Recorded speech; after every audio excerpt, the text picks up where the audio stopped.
Minnesota Vikings have made free agent signings. It's not quite as exciting as last year, but it's not about being first. It's about being right. We'll see if the Vikings are right in their two signings, and they still have more to come. What do we make of what the Vikings free agency is going on right now? And why should there be no panic? We're going to talk about all that and more here. Free Agent Frenzy. Welcome to the Real Forno Show. Ladies and gentlemen, welcome to the Real Forno Show, hosted by the one and only Tyler Forness. A to Z Sports sought him out to be their Minnesota Vikings reporter and NFL analyst. And he's a proud contributor over at SKOL North's Purple Daily. Tyler is also the captivating host of The Good, The Bad, and The Hungry on the Voices of Wrestling Podcast Network, and a founding member of Vikings First and SKOL. Welcome, ladies and gentlemen, to another episode of the Real Forno Show. I'm your host, Tyler Forness, with me as always, as I try to figure out why Apple has different buttons on the keyboard for copy and paste. Drives me nuts. Welcome. I'm your host, Tyler Forness. It's simple. Yeah. Well, it's command for Apple. It's control for PC. So my brain does not compute yet that I have to use command and not control, because I have a lot of spot.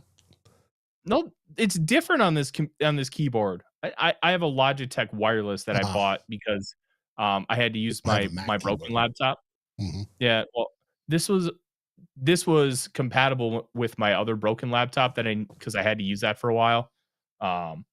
It's just two what do you call it? Four keys that don't work, but it's four keys that I use a lot that don't work. So it is what it is. We're going to talk a lot about free agency. I spoke to some Colts insiders about Ryan Kelly. We're going to get into that. But I want to talk about the process here first, because I think this is the most important. A lot of Vikings fans are upset that they have not done more, especially after last year when they made a big splash within 30 minutes to Jonathan Grenard. Then by the end of the day, they had Andrew Van Ginkel, Sam Darnold, Blake Cashman, and then the next morning, they had Aaron Jones.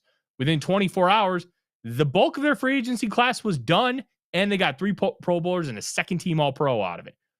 It's okay that the Vikings haven't made a bunch of moves. One, it's not about how much you spend or how quickly you do it. It's about making the right moves, and the Vikings are trying to do that.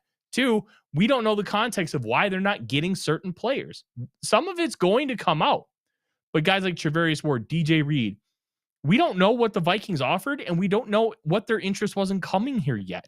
We're going to find out that kind of stuff. Guys like Doogie, insiders around the league, the beat, they're going to find out those pieces of information. They're going to relay some of it, and that's going to give us insight on, okay, why didn't this move happen?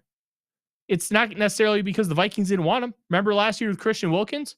They just got their asses beat by a team who was willing to pay way more for him. Did it work out for him? You can argue that it didn't. He got injured just a few games into the season, barely played. So you can make it's a complicated one. An example is Judd reported that when Milton Williams, it was first reported was going to the Panthers. And then all his agents said, whoa, as they did the research on the Panthers. They were talking to the Minnesota Vikings. And then he took the $28 million per for the Patriots, which was, if I was the Vikings, I would have said, So it's interesting because there are some really, I don't know who exactly was all reporting it, because Judd wasn't reporting it. They were talking about some random guy from NewJersey.com that I've never heard of. And I'm not saying that he's not legit. I'm saying I don't know. And to me, that raises questions because I didn't hear it from other people. I didn't hear it from those who I already know are reputable sources. And in times like this, we have to keep our media literacy lenses on in a high mark, because there are a lot of fakes out there. A lot of people are going to try to dupe you. And people are going to try and make themselves a name by being right. when half the time they're just guessing. And then if they're right, they won't shut up about it. So I don't know how true that was. And this isn't to bury the guy because I genuinely just don't know him. And because I don't know him, I have questions. So I wouldn't shock me if the Vikings were in a Milton Williams. I'm also glad they didn't give him $26 million. I would have been furious. He's a pass rush specialist. You give $26 million to guys like Chris Jones, who are 3-downers that can play the run. So I'm very comfortable with the fact that they didn't do it. It's also, there are other people in the National Football League who you should necessarily like go after. And I'm really intrigued to see how the Vikings are going to handle that. But just because they're missing on guys doesn't mean that they're not trying. And it doesn't mean that they had anything in their control. Especially, Dave, because when you look at it, you can have the best offer and the guy still decides, I don't want to go there. I want to go here instead. And there's nothing you can do about it. So I warn you, just be patient, even though it's frustrating. Oh, the guy I loved is now gone. Be patient. And also know that just because they didn't get him doesn't mean they're not trying. And it also doesn't mean that they would have had a shot at him anyways. There's too much context that we don't know where we can truly place blame on the staff for missing out on a guy. You need that context because maybe they had no shot and they still tried anyways. Maybe they actually blew it and they said something mean about their sister. You don't know. I don't know. But that's the thing. We need that context to really be able to judge. So I'm going to be looking at my phone semi-regularly, so please bear with me because this is free agency, the first day of the legal tampering period, and stuff is rolling in. Speaking of stuff rolling in, let's have a conversation, Dave, about the Vikings additions. They've made 2 additions so far, and they have lost 4 guys. So 2 additions they made. Isaiah Rodgers, cornerback from the Philadelphia Eagles. He's probably best known for a gambling suspension before the 2023 season. I believe he just made a one oops and got suspended for a year because the NFL has a very zero tolerance policy with gambling. And then center Ryan Kelly just happened about a half hour before we went live, and 2 years, $18 million. So let's kind of talk up through these. I'm going to start with Ryan Kelly. So he has never played guard in college or the NFL. I kind of opine, just kind of throwing it out there. I wonder if maybe they're going to try Kelly at guard because the guard market is so bonkers. Just kind of throwing it out there. No real basis of fact. No inside steam. Just curiosity. Because Aaron Banks got $19.25 million from the Packers, which is absurd. He's not that good of a player. I probably would have given Banks like 10 at most. But that's the guard market. It's insane. So would they want to change things up and have a guard or like a center at guard instead? Kelly's a big enough body, so I'm like, oh, maybe. But the reality is it's probably a replacement for Garrett Bradbury. And I think if they do bring in Kelly, it's going to signal somewhat of a shift in how they operate the offensive line. And one of the things I ended up doing was having conversations with a couple Colts people. One of them is my coworker, DZ Sports, Destin Adams. He kind of gave me a little synopsis. One of the reasons why they got rid of him is they had rookie center Tanner Bortolini showed flashes when Kelly missed time. Kelly has missed time in almost every season. That's a problem. He missed 7 games last year. And another beat writer I talked to for the Colts, Nate Atkins from the Indianapolis Star, who's been on this program, said you're going to expect him to miss a few games. That's fun. That's something that's awesome. But that was also one of the reasons why they let him go, was because he missed time. He's also a great leader with a lot of experience, and that will help with protections. I think once he gets immersed in the offense, I think the protection element that Bradbury brought kind of cancels out when you transition over to Ryan Kelly, because I think they're going to be on the same level in that perspective once he gets comfortable with the offense. That is, like, I don't see there being a huge drop off for going from Bradbury to Kelly, because they're both really smart. Kelly's a multi-time multi-time Pro Bowler, a one-time second-team All-Pro. He understands how to play football. He understands how to call an offensive protection system. So, but the one thing that really does concern me is something that Nate told me. He's a much better much better pass blocker than run blocker. But he says this: Ryan Kelly makes sense for the Vikings, super smart, and will do a great job setting protections for young QB. I would just hope they run more power stuff than zone for the O-line, because he does not move like he used to, and also expect him to miss a few games, but he's still strong and has great technique, just doesn't have the hips he once did. He never, ever gets to the second level. So that is an interesting one. Never, ever gets to the second level.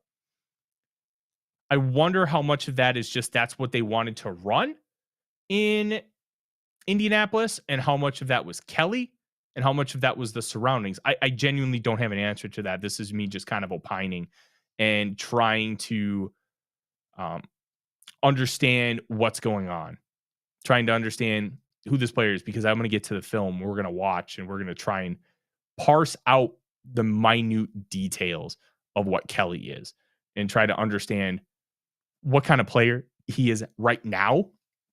Because if it was Kelly from 3 years ago, I don't think you have these issues. But this is Kelly. He's going to be 32 in a couple of weeks or a couple of months. He's going to be 32 when the season starts. 32-year-old center, there's likely going to be some drop off from a guy who is a few years younger. Like that's just the reality of it. Playing in the trenches is hard work. So what is the drop off? How are you going to be able to maximize what he's able to do? How is he going to help you improve your football team? These are all very fair and valid questions. And I'm very intrigued to see what that looks like with the Minnesota Vikings and what that means for Garrett Bradbury, because let's be real. I thought maybe they put him at guard. Probably doesn't make a whole lot of sense because he has never played guard in the NFL or at the college level. But signing a center to possibly play guard because of what the guard mark is, that can make some sense in a vacuum, but it's probably not going to be that case, even though that was kind of my generic question. Bradbury's probably gone. And I do think that there's a chance that he sticks around for this year in a backup role, because you're going to pay a backup center with, especially one that, look, let's just be real. Vikings fans hate Garrett Bradbury. He's an average center. And if Kelly's going to miss some time, he's going to be better than like a Dan Feeney. And you're already going to take a dead cap hit to like dump him. So maybe they keep him. I don't know. There's also a chance that like a wide zone team could trade for him. Maybe Seattle Seahawks. Maybe the Seahawks trade for him. Maybe the Falcons, because they just lost Drew Dahlman, who got $14 million, by the way. To me, that's bonkers. $14 million. That's a lot. But yeah, the Vikings have a new center, Dave. Kind of after hearing those kind of things about Kelly before we kind of dive into the film later this week, what's your overall thought about where things currently sit with the Minnesota Vikings offensive line? Well, from what we hear, they are going for Fries as well from Indy as a guard. Mm-hmm. And I hope they do. It seems that we've gotten a slow start this year, but we've seen some stupid money go out, and there will be more stupid money. The Bears win the offseason. That's traditional. They've won it already, hands down. Whether Dahlman, who is better, is a fit for them is going to be interesting. And $14 million, I don't consider that a whole lot for a center, for a good starting center. And he was the 4th ranked in the league last year. So versus Bradbury's 27th. Now, when we get to Kelly is a damn good pass blocker. But his run blocking leaves a little bit to be desired. But I think overall, it's an improvement. Now, is it, with his age, going to be 32, could he play? He could easily play out the contract. That's no big deal. Yeah, it's just 2 years. Right. But I think he might be a very good mentor as well as the years go on, whether it be Juergens or whomever they're grooming to be the replacement.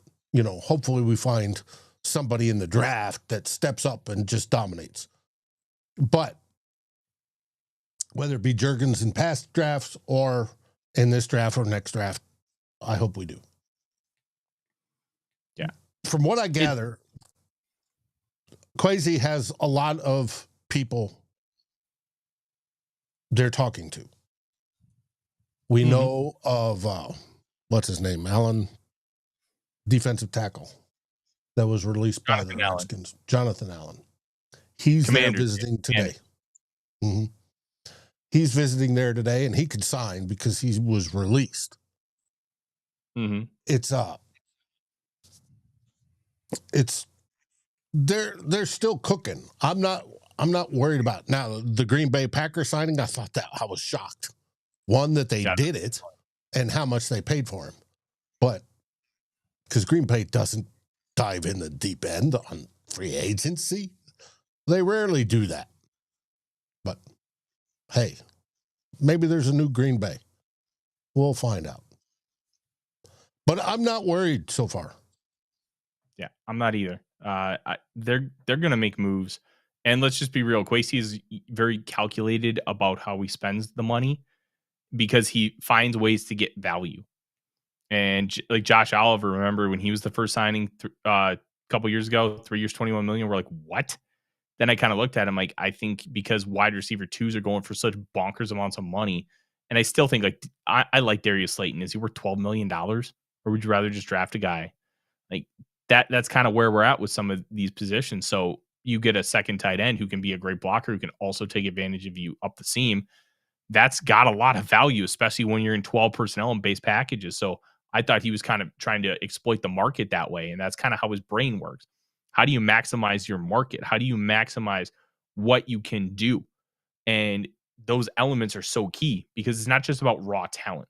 It's about utilizing that talent in a system to win football games. And that's why Josh Oliver has been such a really key cog in the machine that is the Minnesota Vikings offense under Kevin O'Connell. I'm curious how this is going to manifest itself with the interior of the offensive line at this point. But look, they're putting their money where their mouths are. I was very skeptical that they were going to truly be that aggressive on the interior of the offensive line because of what Kwesi Adofo-Mensah's comments were. And you could say, hey, he's not really that serious, but he's also really, really intelligent in how he uses his words. Kevin O'Connell's the same way, where Kwesi basically said, it's not just about like adding new talent. There's so many other things that are key to development. And Kevin O'Connell said at the combine, it's not just about replacing guys. There are other ways. But if you find guys that you believe are better, then you can make those moves. And the Vikings have already made one. They brought in Ryan Kelly. And if Kelly can be that guy for the Minnesota Vikings, it'd be tremendous. It'd be great. We'll see how that manifests. We'll see what that looks like moving forward. There are real injury concerns. The Minnesota Vikings medical staff is really, really smart. They obviously are going to have some form of data from the agent. They obviously can't have him in the building and have him to like take a physical. Yeah. Wednesday afternoon. But I would also not be surprised if the Vikings choose not to do anything with Garrett Bradbury until they're able to see Kelly. And at that point, then they can be like, okay. Hey, I don't mind keeping Garrett Bradbury on the team as the backup. That's you want to play your best guys. Now, if he's willing to be a backup, I have no problem. And or trade bait between now and the draft. Either way works for me. Same with Ed Ingram. So I also think people don't realize that like Garrett Bradbury is just average. He's fine. He has his flaws and he's burned us. And I think we have a little bit of PTSD when it comes to Bradbury because we've seen him so often get forklifted. The forklifting happens a lot less now. He's still not great, but he's average. And in a league that has an offensive line epidemic, bad players are getting like $15 to $20 million. That's just where we're at. That's true because there's the shortage of quality linemen. But today, Miss Mary contacted me and goes, Dave, are you worried how fast this is going? You know, and that we're, i.e. being slow and deliberate. And I said, no, it's early in this process. Let Kwesi cook, work some things. Some things came together last year quick. Well, this year they're not coming so quick. So we'll see. And the nice part is I actually think Garrett Bradbury could have a trade market if you want to try and deal him. Maybe you can get a 6th or 7th round pick. Maybe it's a future pick. But you have a wide zone team in Seattle now with Clint Kubiak taking over. Would love Garrett Bradbury. You have an Atlanta Falcons team that runs a wide zone offense, and they just lost Drew Dahlman. Bradbury's an average player, but average offensive linemen will get opportunities. So very curious to see how that market ends up. I'm very intrigued by it, but we don't know how this is all going to end up working itself out. There's still a lot of time. The dust will settle by like Friday afternoon, and we'll have a really good sense about a lot of different elements here. Then we'll move into the second tier. Yep. There's a lot to happen still. Let's go to the other signing. And that is Isaiah Rodgers, cornerback. Felt a little weird. He didn't play a ton for the Philadelphia Eagles last year. He was essentially their cornerback 4. I thought he was a slot guy. I made that mistake because I would have sworn I saw him play a bunch in the slot while I watched the Eagles. I was wrong. He did a lot of contested sets, which can often manifest as looking like slot, but he ended up playing on the outside. He's only played like 49 snaps in the slot over his career, but he's small and undersized. He's basically built like Mekhi Blackman, about 5'10", 170 pounds. He's very interesting, though. I'm through a couple games of just watching him because when you watch a couple games of his, he's only getting like 15 snaps a game. So it's harder to fully parse out a lot of those nuanced details. But it's interesting watching him because he's very deliberate with his movements. I think this might be Kwesi trying to get a lot of surplus value. A guy that was really good for the Colts before he got that gambling suspension. The second he got that gambling suspension, they got rid of him. The Eagles picked him up immediately, put him on the suspended list, and then he played for them last year and helped contribute to that defense that ended up winning a Super Bowl. I do believe that this could be Kwesi trying to find a way to get surplus value because I think there's something there. He can play on the outside. He does a really good job of staying patient. They play a lot of zone concepts in that Vic Fangio system, which the Vikings have also been playing a lot of zone concepts. He stays in the hip pocket and doesn't overcommit. So there's a route called the blaze out. It's where it looks like you're running like a post, but then after like 2-3 steps after that cut, you then whip out and run an out route. Covering Jerry Jeudy on one of those, who's one of the best in the league, does not overcommit, lets Jeudy actually get like half a step in front of him, and his momentum does not like go over the top. And when Jeudy comes back around, he's right in the hip pocket, right on him with great coverage. Now, I'm not going to tell you he's a great corner, but I'm looking for why did the Vikings like him? Why did the Vikings want to bring him in? Why do they think he can be a part of this defense? And to me, that's what stood out. The Broncos are signing Dre Greenlaw. So a potential option for the Vikings at like linebacker off the market. I would have loved Greenlaw, but alas, it's not necessarily a huge need, but I think everybody here knows my thoughts on Ivan Pace. Good player, but I'd prefer a 3-down guy and then use him as like a specialist weapon.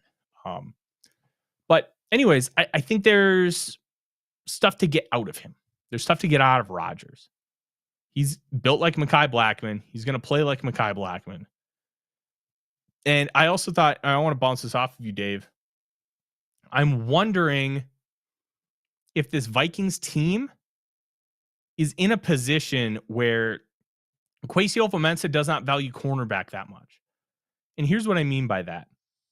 Not in a sense that it's not an important position, but in a sense that it's a weak link system and you don't need high-end players. Vikings had one of the best defenses in the National Football League last year without a great cornerback room. The fact that they couldn't play man coverage at the end was a big part of their downfall.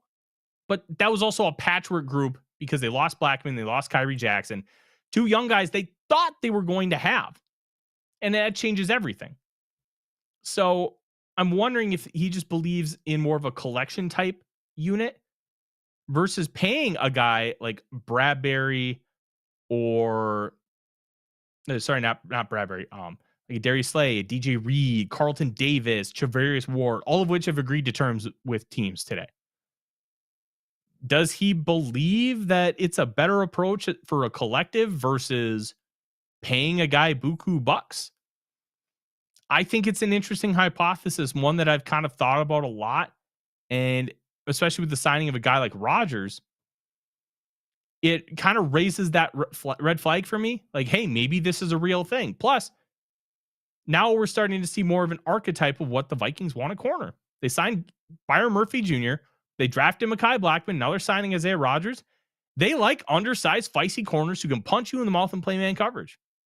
Oh, I'm sure Flores would like somebody that's 6'2", that's feisty and can punch you in the mouth.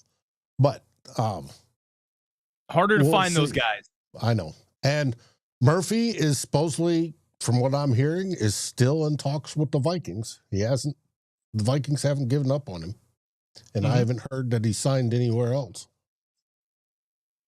He has not signed anywhere else. And I think that is an important factor here. He has not signed anywhere else.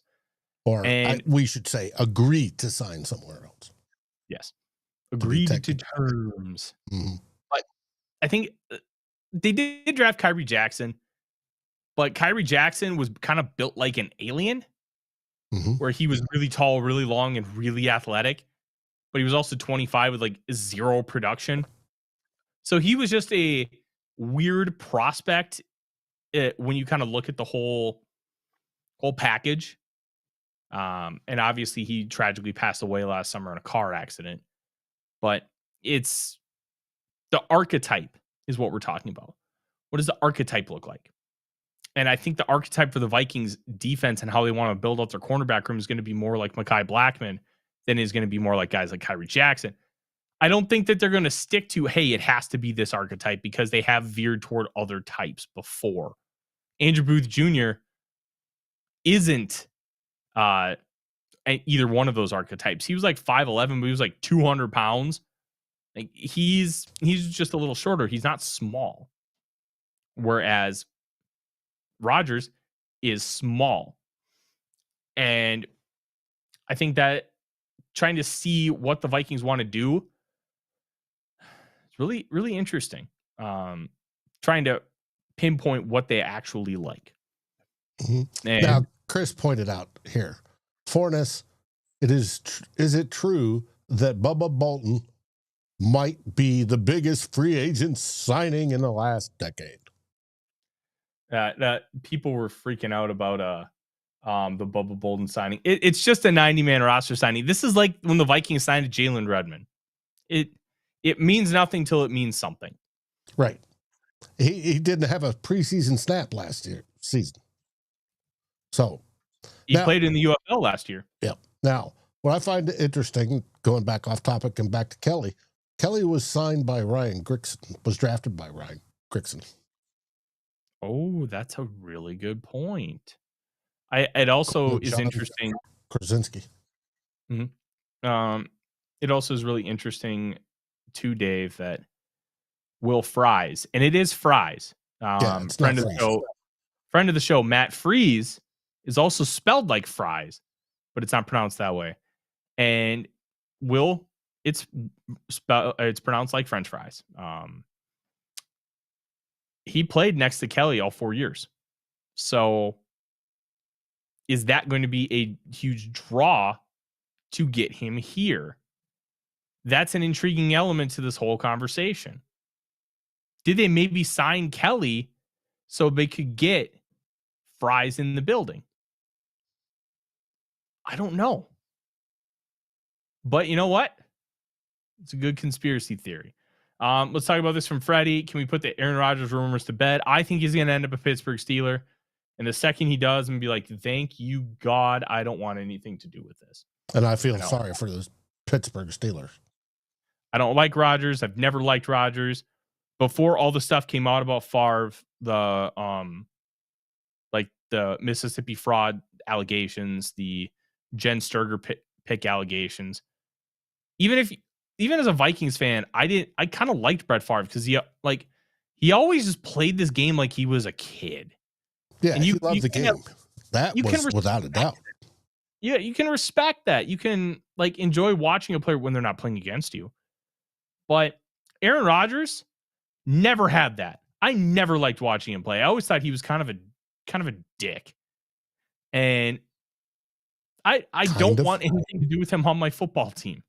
I don't like him. I've never liked him. I never will like him. I don't want him on the Minnesota Vikings. He'll get Tomlin fired, is what it's going to end up. No, he won't. He will not get Tomlin fired. Dave, that man has never had a losing season. He's been the head coach since 2007.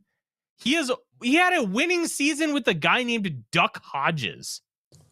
Hey, Big Ben had his issues, but I don't believe any of them were the locker room cancer that Rodgers turns into. Well, I mean, there was the whole sexual assault thing with Ben Roethlisberger, but he wasn't a locker room cancer. Yeah. Tomlin's going to have his hands full enough dealing with DK Metcalf and George Pickens. That wide receiver room is going to be like a steel cage match every single day. But if anybody can, it's Mike Tomlin. That coach just understands how to handle personalities. Let's talk about some other aspects. We will talk about Sam Darnold, but I want to run through a couple things quick. Johnny Munt and Nick Mullins go to Jacksonville, signing 2-year deals for minimal amounts of money. Pat Jones signs 2 years, $20 million with the Carolina Panthers. Cam Bynum, DJ Wanham. Yep. They basically gave him a bigger version of the same contract Wanham signed. Cam Bynum, 4 years, $60 million with the Indianapolis Colts. The Colts were desperate for a safety, and they got one. They got a good one. And I'm going to be honest, I'm very glad that they did not give Bynum the 4 years, $60 million. Too much money for him. Good player, great person. No. I'm hearing from people that I trust that Daniel Jones might be going to Indianapolis. So that's going to be something to monitor here as we kind of move forward. There was talk that, look, Daniel Jones wants to start, and he's going to probably have a better chance to start in Indianapolis than here.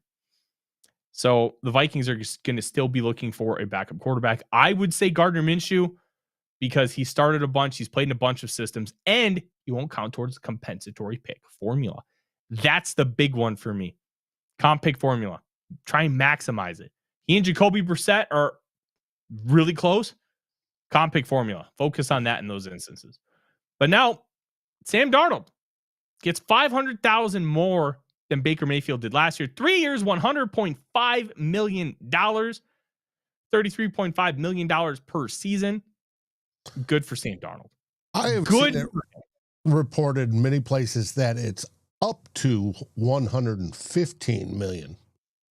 I have not seen up to $115 million. Adam Schefter had 110.5, and he corrected it back down to 100.5. I'm guessing he fat fingered it, which it happens. It could be. Look, good for Darnold. He earned it. He was a top half of the league quarterback last year, and he was arguably the best quarterback at throws 20 plus yards in the air. He had the most completions. He had the best completion percentage. He had the most yards. He had the best yards per catch, and he had the most touchdown passes in the entire NFL in all of those categories. He was awesome. The big thing for the Seattle Seahawks, they're going to have to maximize him by embracing who Sam Darnold is. You have to embrace the chaos. You have to embrace the fact that he's going to want to chase deep shots. You're going to have to embrace the fact that he's going to take a couple extra sacks. He's going to have a couple extra turnovers, but he's going to find things down the field because he wants it. He wants to find that deep shot. He craves it. And Kevin O'Connell's a sicko like that. So it was a match made in heaven. Clint Kubiak's probably going to want to rein that in a little bit, but you have to embrace it to really get the most out of it. And I think the Seahawks can do it. But it'll be interesting because they basically gave Sam Darnold the contract they were giving Geno Smith. Geno wanted to go, so they let him go. They get Darnold. Voila. They basically get essentially, play style, they're not one-to-one, but they basically get a young version of Geno Smith. And it'll be interesting to see how that plays out. But look, good for Sam. He was awesome. I wasn't sold that the Vikings were going to get rid of him. I also wasn't sold last year that they were going to get rid of Kirk, even though it made the most sense to do both of those things. It happened. And we're in a great space, Dave. Yes, we are. The Vikings are in a great spot. Now, I want to talk about a couple things from around the league. If we have something break that's pertinent, don't forget, you want to turn on those notifications with the bell in the top corner. Make sure you subscribe. Make sure you do all the liking things because it helps us out and it's free and we're eternally grateful. But we're going to go live when something big happens. If they sign Will Fries, we'll probably try to go live. If they sign Javon Holland, probably try to go live. Ryan Kelly, well, guess what? We did go live, but it was perfect timing for that. Isaiah Rodgers wasn't big enough, but we get a big one. We're going to be ready. We're going to go live, and you're going to not want to miss out. Some interesting signings around the league. Corner market got reset this morning. JC Horn, 4 years, $100 million. It can go up to, I think, 108 with incentives. Look, corner right now is just kind of in the same place that quarterback was for years. The next guy is just going to set the market. It is what it is. Charvarius Ward got $20 million a year. Good for him. DJ Reed got 16. Good for him. Carlton Davis got 20. Good for him. I do hate that DJ Reed's a Lion. That really sucks. But what can you do? I'm really excited for the potential return of Byron Murphy. I think it's going to happen. I have no sources. I just have a gut feeling that he's going to be back with the Minnesota Vikings. I think that they're going to do what they can to keep him. And we'll see. If they miss out on him, I'm not going to hit the panic button, but I'm going to be a little concerned. Especially because the corner class, like the second tier is not great. Like there really isn't a great middle class of corners this year. It's the top end guys that were really solid starters. It might be a situation where you got to take a corner in the first round. Then you got to double down. Let's take a look. So Jonathan Jones, 32 years old. He's played in this kind of defense for a while. Maybe you can get him a little bit of a discount. Shaq Griffin. I would like Shaq Griffin back at the right price. Dane Jackson from Carolina. He was a 7th round pick a few years back. He's a solid player. He also doesn't count towards the comp pick formula. I still like the idea of trying a guy like Eric Stokes from the Green Bay Packers. He stunk with the Packers. He was also hurt a lot. That's the kind of guy I want to give like the Fabian Moreau contract. Give him $1.2 million and say, hey, you're getting nothing until you earn it. And if you earn it, you're going to play. I think that could be a really good bet because if it doesn't work, who cares? You're not giving him anything guaranteed anyways. Like, I hope that Kwesi finds a way to try and make one of those moves to see, hey, maybe you can get a diamond in the rough. Daniel saying in the chat, let's just trade for Sauce. You want to give up your first round pick for a guy, then you're going to have to give $25 million to almost right away. He also was inconsistent last year. I'm not too sold on that. I like the top of this corner class. I think you can find a way. But if you get Javon Holland, there's your slot. There's your slot guy. And then you can find another corner, and then you can have Rodgers and Blackman battle out for CB2, and then the loser is CB4. Or guess what? They become CB2 and 3, and then Javon Holland just plays deep safety. So I'm not going to panic here. I think there's still opportunities for the Vikings to improve the corner room. But man, if they lose out on Byron Murphy, it's going to be a tougher sell than we initially thought because guys are flying off the board and they're getting big money to do so. How big am I? Why can't I play guard? Look, I'm built like Christian Darrisaw, except I'm unathletic and fat and not built like a refrigerator. I'm not athletic or strong enough to be able to play guard in the National Football League. I bench like 100 pounds. These guys they can max bench like 500-600. I'm just not that guy. But I got the size for it, I guess. I would just get my butt whipped. It would not be pretty. I think the Vikings are gonna try and find a way to get a guy like Cooper Kupp in the building. I'm not convinced that they're happy with their wide receiver 3. I'm not convinced of that. Jalen Naylor is a solid football player. He's not great. He also has his own flaws. I think they'll also try and address edge rusher at some point. Probably more of a depth guy. Freddie, you don't want to know my 40 time. It's probably really, really bad. I am slow. I am very slow. I don't want to time it. It will be bad and ugly. If I broke 6 seconds, I'd be happy with it. I told you it was really bad. I wouldn't be shocked if Will Fries is coming. I'll be intrigued to see what they do with Ed Ingram. I think they should keep him through training camp and see if he's shown any growth. And then if he doesn't show growth, then you get rid of him. Because the cap hit savings is the same now as it is in August. You might as well keep him because that's still a fair enough price for a backup. So that's what I would do. Safety, hopefully Javon Holland. Technically, they don't need to really add a safety. They just need to add a depth player. But even if Harrison Smith leaves, there's still Justin Reed.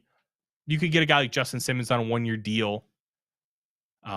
Julian Blackmon's an interesting player. It'd be hilarious if they just signed Julian Blackmon and Cam Bynum just went to Indianapolis like a 1-for-1 swap. Yeah, but there's some interesting players at safety that you could target. Richie Grant from the Falcons. I liked him coming out of college quite a bit.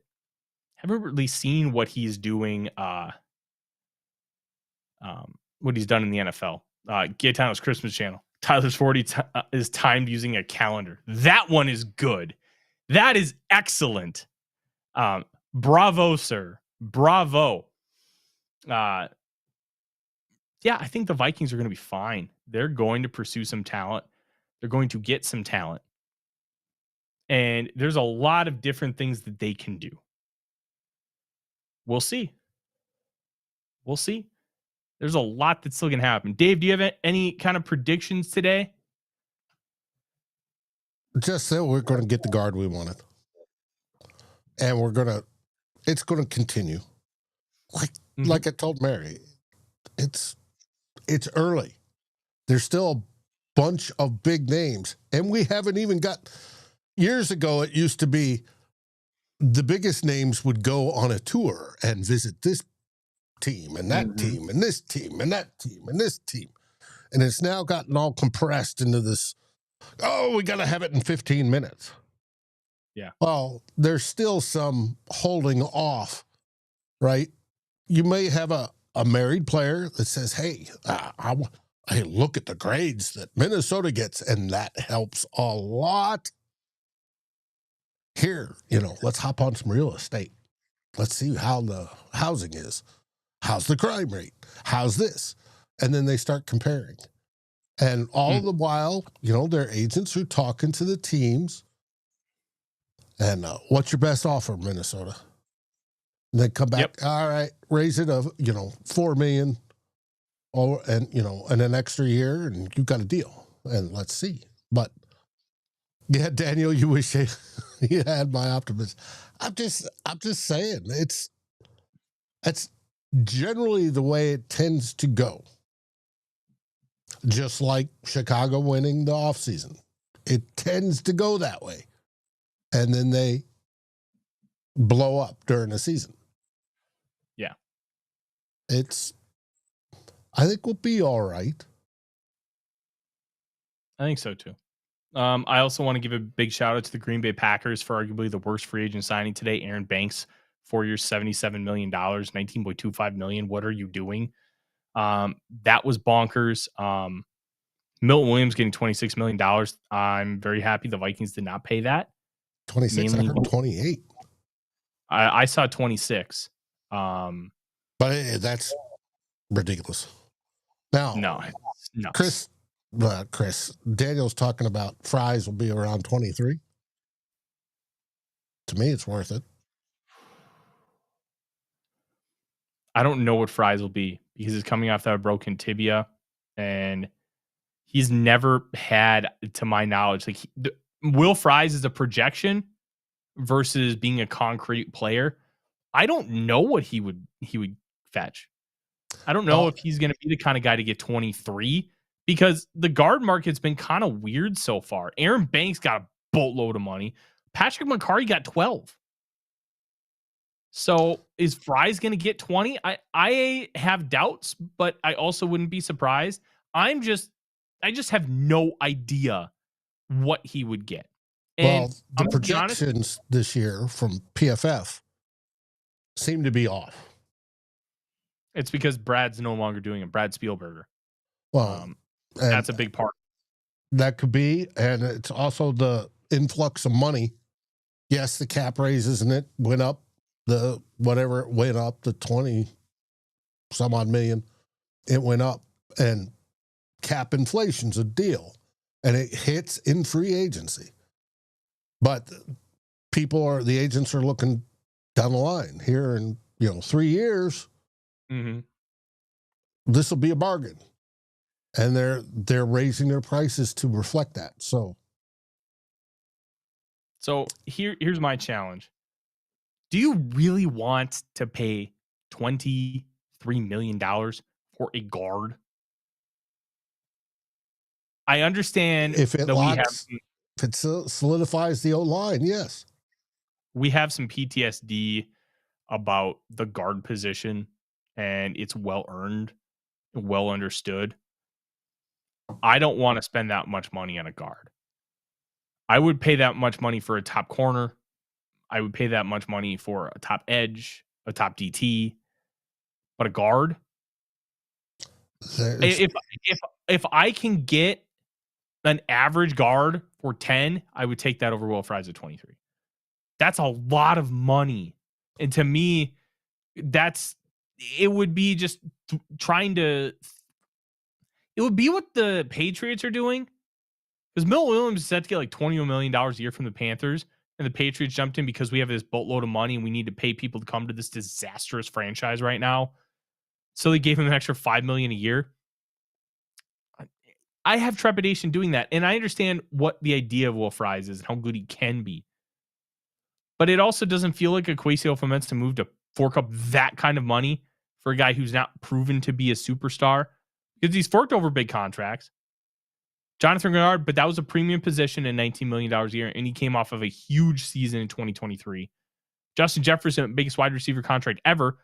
It's also Justin Jefferson. Christian Darrisaw, elite left tackle money, but he also proved himself to be an elite left tackle. Is he going to be able to do that for Fries? He can do it. Is he willing to? Gotta remember, they got to spend, since we have 60 some odd million dollars available.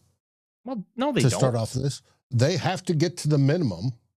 No, they roughly, don't. With the average of 5 years, but they don't want to sit there every year go, they're like you got 100 million. Average.